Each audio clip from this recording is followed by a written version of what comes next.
تۆمباراک و گەمە گەورەکەی بەغدا ڕۆڵی سێ هەنگاو بۆ گۆڕینی هاوکێشەی ناوچەکەش کرا دەبێت. لە ماوەی تەنها سێ هەفتەی ڕابردوودا بەغدا بووەتە چەقی جوڵە دیبلۆماسی و نەوتیا خێراکان. ئەمەش بەڕێبەرایەتی و سەرپەرشتی ڕاستەوخۆی تۆمباراکە وا دیارە هەنگاوی جددی بۆ بەهێزکردنی پێگەی زەیدی و داڕشتنەوەی نەخشەی سیاسی عێراق دەنێت. هەموو شتێک لە نەوتەوە دەستی پێکرد. سەرەتا ڕێکەوتن لەگەڵ سووریا بۆ نۆژەنکردنەوەی هێڵی کەرکووک بانیاس و پاشا نوێکردنەوەی ڕێکەوتنی گواستنەوەی نەوت لە ڕێگەی بۆڕی کەرکووک جیهان لەگەڵ تورکیا. باراک ئەم هەنگاوەی وەک دەستکەوتێکی دیبلۆماسی گەورە وەسف کرد کە ئامانجەکەی نەک هەر ئابووری بەڵکو پێگەی سیاسیشە.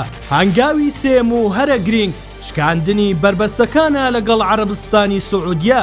سەرەڕای ئاڵۆزیەکان و هێرشە ئەسمانیەکانی ئەم دوایە بۆ سەر بنکەکانی حەشد، بەڵام فشاری باراک وای کرد سەردانا چاوەڕوانکراوەکەی ڕیاز هەڵنەوەشێتەوە و بڕیارە هەفتەی داهاتوو ئەنجام بدرێت. ئەم جوڵانە بەشێکن لە ستراتیژێکی قۆڵ بۆ بەستنەوەی بەغدا بە پایتەختە کاریگەرەکانی ناوچەکە و کەمکردنەوەی هەژمۆنی تاران لەسەر بڕیارە چارەنووسسازەکانی عێراق. لەم کێبڕکێ و داڕشتنەوە نوێیەی هێزدا ئەوەی خەریکە لە وێنە گەورەکەدا کاڵ دەبێتەوە و بەرەو پەراوێز دەخرێت. هەرێمی کوردستانە بێخەمی و بێدەنگی سەرکردایەتی سیاسی کورد بەرامبەر هاوکێشە نوێیەی کە لە ژێر سەرپەرشتی زەیدیدا گەشە دەکات ڕێکەوتەی جددی بۆ سەرپێگەی هەرێم دەبێت. ئێستا پرسیارە جەوهەریەکە ئەوەیە ئایا باراک لەم نەخشە نوێی بۆ عێراق کێشاویەتی سەرکەوتوو دەبێت لە کاتێکدا بەغدا دەبێتەوە بە چەقی بڕیارە نەوتی و سیاسیەکان. چارەنووسی قەوارەی هەرێمی کوردستان لەم یاریە نوێدا چی